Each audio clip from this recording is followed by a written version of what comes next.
बोलिए श्री स्वामीनारायण भगवान की जय। श्री हरि कृष्ण महाराज की जय। श्वेतांबरं नैष्टिकवर्णिवेशं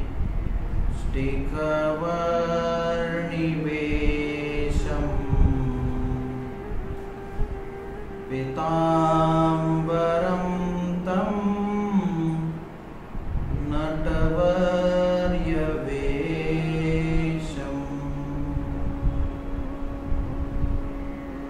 नवाम्बुदश्याम लसुन्दराङ्गं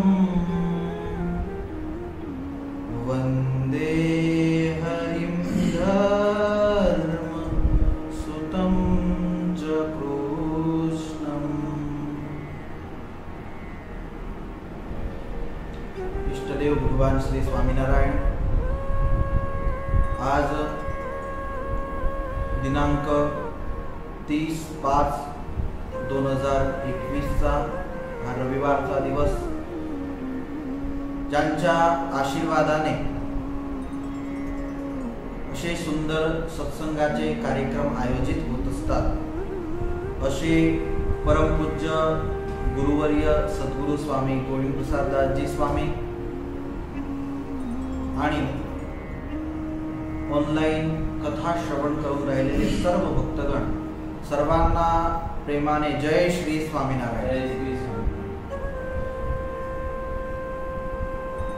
आजची कथा एक लहानशा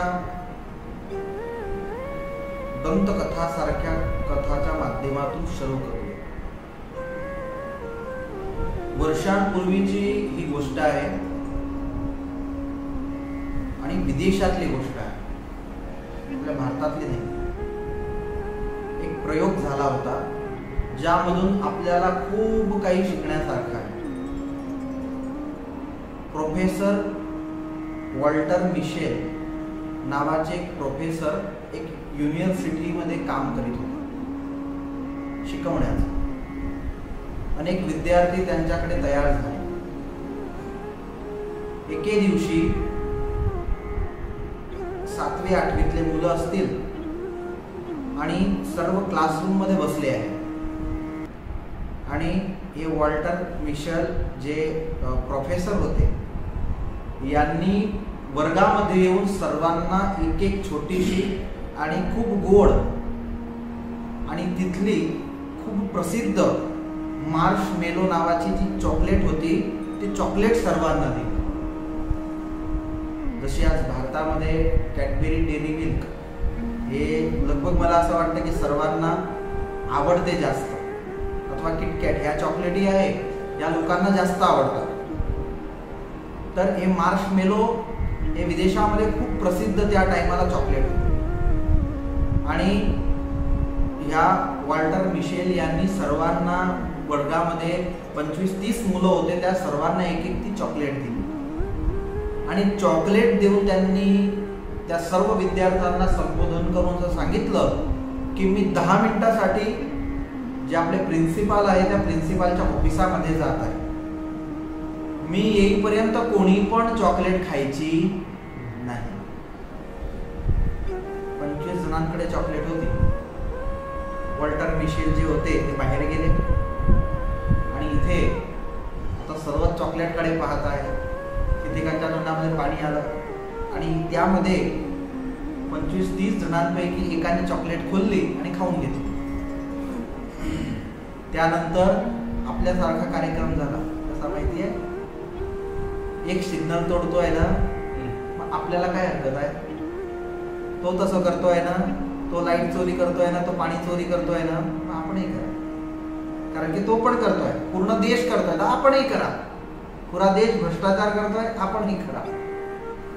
तर एक मुलाने चॉकलेट खाल्ली, त्याच्या मागे बसलेले 10 जणांची लाईन होती, त्या सर्वांनी चॉकलेट फोडली खाऊन घेतली। असं करता करता वर्गामध्ये लगभग सर्व विद्यार्थी होते, त्या सर्वांनी 10 मिनिटाच्या टाइमामध्ये चॉकलेट फोडून खाऊन घेतली। आणि 10 मिनिटानंतर वॉल्टर मिशेल जे होते ते क्लासमध्ये आले आणि त्यांनी बघितलं तर वर्गामध्ये जे टिशेक सारखे मुलं होते त्यापैकीतले 7च मुलं असे होते की ज्यांनी चॉकलेट खाल्ली नव्हती आणि बाकीचे जे होते त्या सर्वांनी चॉकलेट खाऊन घेतली होती. वॉल्टर मिशेल त्या टाइमला काहीच नाही बोलले.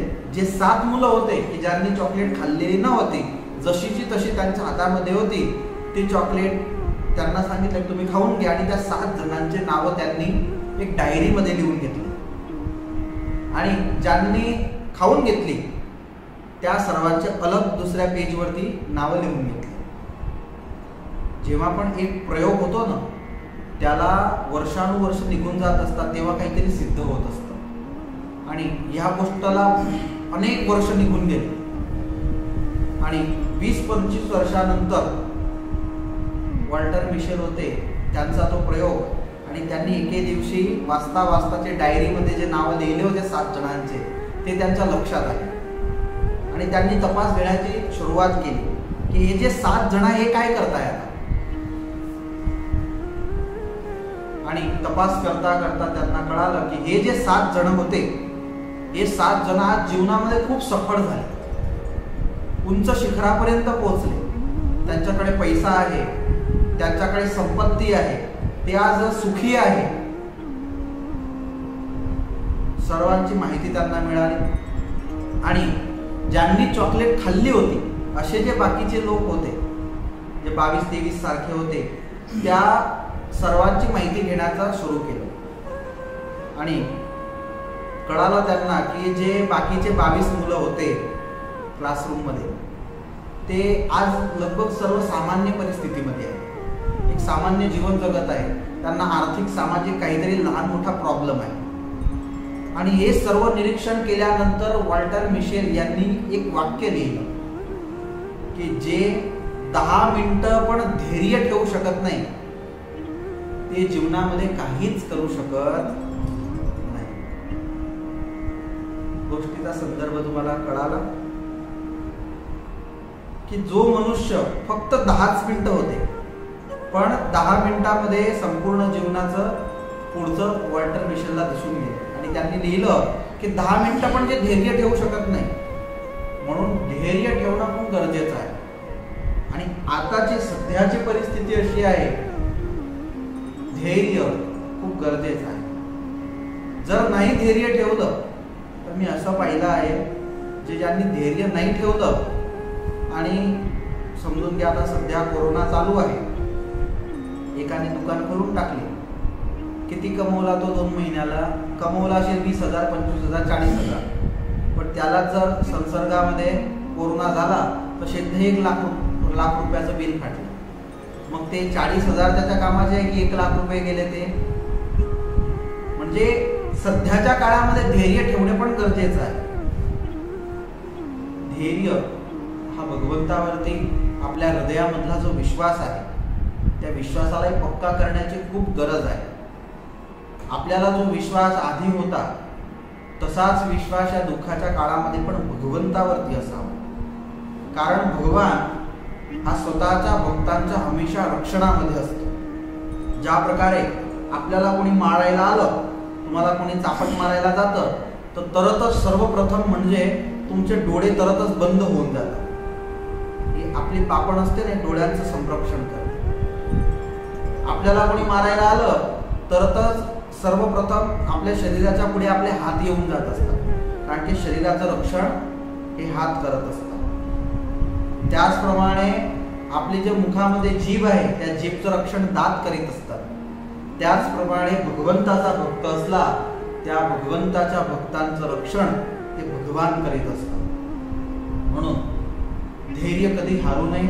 भगवंतावरतीचा जो विश्वास आहे तो विश्वास पण पक्का करून ठेवावा. तो कधी काहीही झालं तरी पण तुटणार नाही.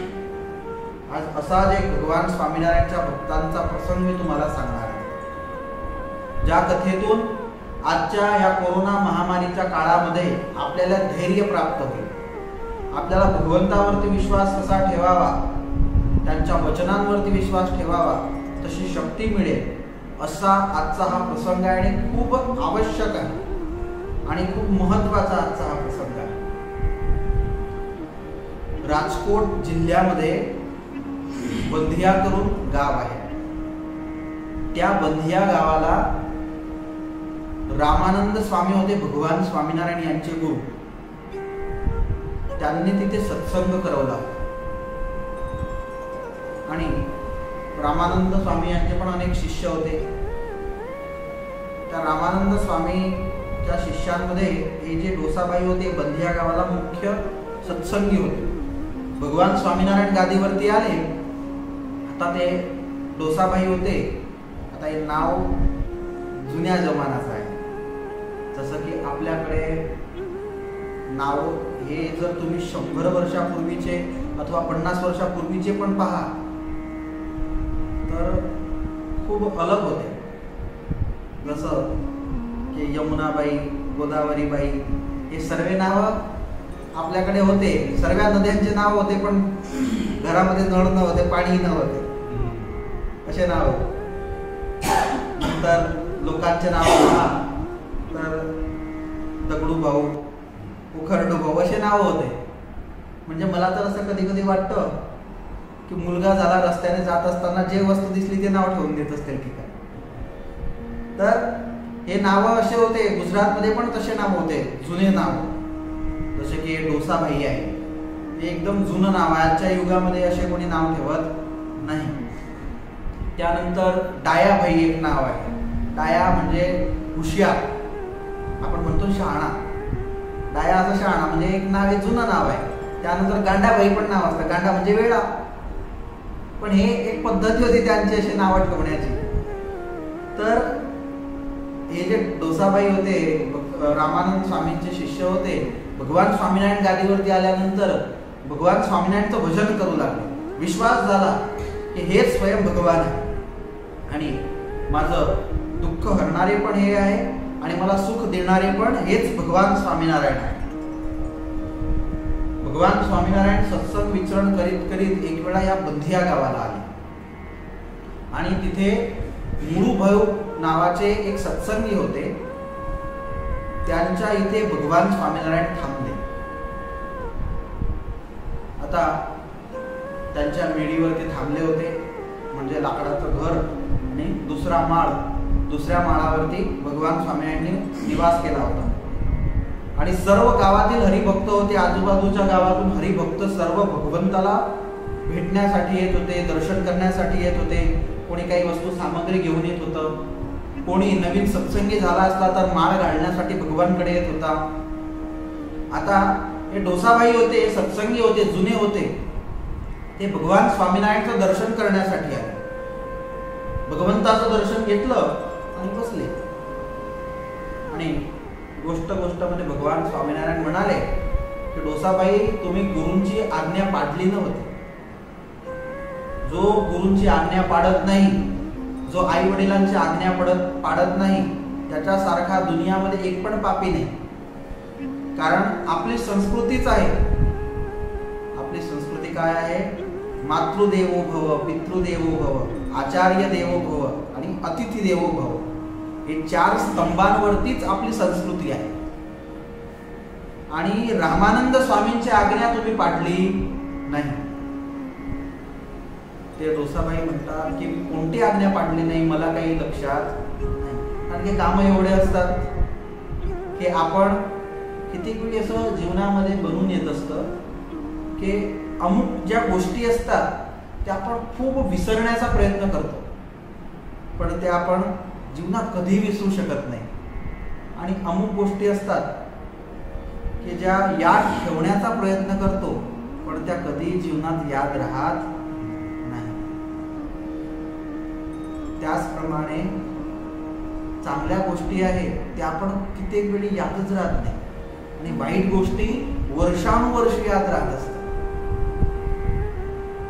आता डोसाबाई होते, यांना गुरूंची आज्ञा याद राहिली नाही, पण भगवान स्वामीनारायण सोबत होते. आपण जर आज आपल्या गुरूंची गोष्ट विसरून गेलो तर विचार कर आपल्याला कोण याद करणार आहे. म्हणून हमेशा गुरूंची एक एक आज्ञा असते ते आपल्या शिरोमान्य असायला पाहिजे. तुमच्यासाठी असतात ना की पापा कहते ते बडा नाम करेगा, आमच्यासाठी असतं गुरु कहते ते बडा नाम करेगा. म्हणजे एक एक आज्ञा गुरूंची शिरोमान्य ठेवावी. तर हे जे डोसाबाई होते विसरून गेले. आता भगवान म्हणतात की तुम्ही गुरूंची आज्ञा पाळली नाही, तुम्ही दूर राहा आमच्यापासून. डोसाबाई म्हणतात कोणती आज्ञा आहे म्हणे, आताच पाडू. तेव्हा भगवान म्हणतात की तुम्हाला याद आहे गुरूंनी असं एक वेळा सांगितलं होतं की तुम्ही काशीची यात्रा करण्यासाठी जा. जेव्हा टाइम मिळेल तेव्हा काशीची यात्रा करून ये जा. काशीची यात्रा करणे आणि ते पण आजपासून 250-250 वर्षापूर्वी म्हणजे खूप कठीण. एक तर चालत जावं, एक तर बैलगाड्यावरती जावं. बैलगाड्यावरती पण मला असं वाटतं की आजच्या युगामध्ये प्रायव्हेट गाडी करून कोणी काशीला गेलं, जेवढा खर्च होत असेल तेवढा त्या टायमाला बैलगाड्याचा खर्च होत असेल. कारण की गाडीला पेट्रोल लागतं आणि बैलगाड्याला काहीतरी ते बैलांना खायला चारा लागतो, खाण्यापिण्याचा सामान लागतो. तर काशीची यात्रा करणे म्हणजे त्या टायमाला खूप मोठी गोष्ट होती. आजपासून तुम्ही 20-25 वर्षापूर्वी जा तर तुम्हाला लक्षात असेल की आपल्याकडे कोणी पंढरपूरला पण जाऊन आला गावातून तर पूर्ण गाव त्याच्या घरी एकत्र होत होतं. काय करायला? पाया पडायला. कार्यक्रम होत होता त्याच्या घरी, कारण तो पंढरपूरची यात्रा करून आला, दिंडीत जाऊन आला. कोणी वडतालला जाऊन आलं तर त्याच्या घरी एकत्र होत होते. एक परंपरा होती आणि आपण पाहिलेली आहे. कारण की एक महिमा होता, कारण की कोणी त्या टायमाला यात्रा करू शकत नव्हते एवढे लोक. पण सध्याचा काळ बदलला आहे. आज तुम्हाला काशी जायचं असलं 24 तासामध्ये काशी विश्वनाथजींचे दर्शन होते. आता सध्या लॉकडाऊन आहे पण काशी विश्वनाथजींचे आज मोबाईलमध्ये दर्शन होते. एवढी सुविधा आहे. बद्रीनाथ केदारनाथचे मोबाईलमध्ये दर्शन होते, तिरुपती बालाजीच्या मोबाईलमध्ये दर्शन होते. एवढी फॅसिलिटी आजच्या जसा जसा युग पुढे जातोय होत आहे. पण 250-250 वर्षापूर्वी काशीची यात्रा करणे म्हणजे खूप कठीण. मी तसं ऐकलं आहे की जुनी कशी परंपरा होती की वय झालं हे समजून घ्या की आता 60-70 झालं की असं वाटलं की आता झालं संपलं, तर मग तेव्हा लोक यात्रा करायला जात होते आणि हिमालयाची यात्रा करत होते. आले तर ठीक, नाही तर मग हिमालयामध्येच. तर डोसाबाई म्हणतात की हो याद आलं मला की गुरूंनी आज्ञा दिली होती पण मी त्या टायमाला जाऊ शकलो नाही. भगवान म्हणतात की आत्ताच्या आत्ताच जा म्हणे, निघा. डोसाबाई म्हणतात पण घरी तर जाऊ द्या, 2-3 कपडे चांगले टाकू द्या बॅग मध्ये, काहीतरी खाण्यापिण्यासाठी पैसे घेऊ द्या. भगवान म्हणतात ते सर्व होऊन जाईल, तुम्ही जा. असं होतं का कधी? तुम्हाला जर सांगितलं की चला एवढं काम करून येता गावामधून, आम्ही जरा संध्याकाळी करून घेतो, आता काही जमणार नाही. ही आपली परिस्थिती आहे आणि तुम्हाला काही काम असतात. पण समजण्यासारखं आहे की धर्म कार्य हे प्रथम कार्य, भगवंताची आज्ञा ही प्रथम आज्ञा. कित्येक वेळी असं असतं, आपली विडंबना आहे की आपल्यावरती जे लोक असतात, जे काम करणारे मोठे साहेब लोक असतात, ते अधर्मी असतात अथवा आपल्याला ते व्यसनांमध्ये प्रेरित करत असतात आणि आपण आपली नोकरी वाचवण्यासाठी ते अधर्माचं आचरण करीत असतात. आपण जर म्हणा तर ते म्हणतात की नोकरी वाचवायची असते, पण लक्षात एवढं ठेवावं की भगवंताची आज्ञा ही पहिली आज्ञा. तुम्हाला भगवंतांनी या दुनियामध्ये आणलं, आता तुमचं रक्षण करणं, तुमच्या नोकरीचं रक्षण करणं, तुमच्या परिवाराचं रक्षण करणं ते भगवंताच्या हातामध्ये आहे. आज तुमच्यावरती परिस्थिती आहे असं नाही. यापूर्वी पण अनेक कथा अशा झाल्या आहेत ज्या मी तुम्हाला पुढे जसे जसे आपले सभा पुढे होत जाईल तसं तुम्हाला सांगेन. राजा लोकांनी नोकरीवरतून काढलं आहे तरी पण भगवंताच्या आज्ञेमध्ये राहिले तर मोठे झाले. तर हे जे डोसाबाई होते हे म्हणतात की भगवान घरी तर जाऊ द्या. भगवान म्हणतात की आताच निघा. आणि डोसाबाई भगवंताच्या विश्वासावरती तिथूनच मुळूबाई होते यांच्या घरूनच निघाले काशीची यात्रा करायला. रस्त्याने गावाच्या बाहेर जातात तेवढ्यामध्ये कोणीतरी एक शेड बैलगाडा घेऊन निघाला तिथे. विचारलं की का हो कुठे जाताय म्हणे. तर ते डोसाबाई होते ते म्हणतात की भगवान स्वामीनारायण गावामध्ये आले आणि त्यांनी मला काशीची यात्रा करण्यासाठी पाठवलं आहे. जात आहे काशीला. ते शेठ म्हणतात अरे वा म्हणे मी पण जातोय काशीला, एकलाच आहे, बसून जा म्हणे गाड्यामध्ये, मला संघात भेटून जाईल. डोसाबाईंना याद आले शब्द की व्यवस्था होऊन जाईल. भगवंतांनी सांगितलं होतं, होऊन गेली व्यवस्था. बसले गाड्यामध्ये, एका महिन्यामध्ये काशीला पोहोचले. ते शेठ होते जिथे झोपायचे तिथेच डोसाबाईंना पण झोपायला द्यायचे, जे खायचे तेच डोसाबाईंना पण खाऊ घालत होते. दान पुण्य सर्व स्वतःच्या पैशांनी डोसाबाईंकडून करवत होते. एक मैत्री होऊन गेली त्या शेठमध्ये आणि या डोसाबाईंमध्ये. काशीचं दर्शन, विश्वनाथजींचं दर्शन केलं आणि गंगाजीमध्ये स्नान केलं. आज गंगाजींची जी अवस्था आहे ते खूप करुणामय आहे. कारण आज नाही तरी 200-300 लाश त्या गंगाजीमधून मिळत आहे. खूप वाईट परिस्थिती आजच्या काळामध्ये, आजच्या 2021च्या सालामध्ये गंगा मैयाची आहे. खरोखर सर्व काही आता असं वाटतं की हिंदू धर्माच्या ज्याप्रमाणे नियम प्रथा आहे त्या प्रकारे होत आहे. रामनवमीचा निर्णय झाला, बाकी लहान मोठे सर्व निर्णय होत आहे. आता एक काशी विश्वनाथ या मंदिराचं आणि दुसरं आहे गंगा मैयाची स्वच्छता, हे दोन कार्य पण आपल्यासाठी खूप गरजेचं आहे हिंदूंसाठी. कारण की हिंदू असेल तरच हिंदू राष्ट्र राहील. बाकी इस्रायल आहे ना, इस्रायल नाव नव्हतं, पारस नाव होतं, कारण की तिथे पारसी लोक होते. पण तिथे मुस्लिम संख्या वाढली आणि देश बदलून गेला पुरा. इस्रायल होऊन गेला. आपल्याला कोणालाच माहित नाही की इस्रायलचं नाव पूर्वी पारस असं होतं. तर हे आहे कारण हिंदू जर जागृत राहिला तर हिंदू राष्ट्र जागृत राहील. वीर सावरकर यांचं हे वाक्य आहे. काशी विश्वनाथला जाऊन यांनी दर्शन केले, गंगा मैयामध्ये स्नान केलं, वापस फिरले. 1 महिन्यामध्ये स्वतःच्या गावाच्या सीममध्ये आले आणि बराबर गावामध्ये जातात त्याआधीच त्या शेठनी गाडा थांबवलं. म्हणजे थांबा म्हणे, मला खालते उतरायचं आहे, काम आहे आणि असं पण तुमचं गाव आलंय, तुम्ही चालत नाही गा म्हणे आता. आणि डोसाबाई होते ते खालते उतरले. 1, 2, 3, 4 पावलं चढले, मागे नजर केली, गाडच नाही आणि शेठ पण नाही. खूप अचंब्यामध्ये पडले. अरे गेले कुठे म्हणे, आता तर इथे होते. पण भगवान स्वामीनारायणचे वाक्य हृदयामध्ये होते की व्यवस्था होऊन जाईल. भगवंतांनी सांगितलं होतं, व्यवस्था होऊन गेली. 100% भगवान स्वामीनारायणच हे होते की ज्यांनी मला काशीची यात्रा करवली. काशीची यात्रा झाली, घरी आले, गावामध्ये समाचार मिळाले की डोसाबाई आले आहे आणि पूर्ण गाव एकत्र होऊन नमस्कार करण्यासाठी आले. पूर्ण गावांनी येऊन नमस्कार केला. त्यांच्या आईंना पण खूप आनंद झाला डोसाबाई यांच्या.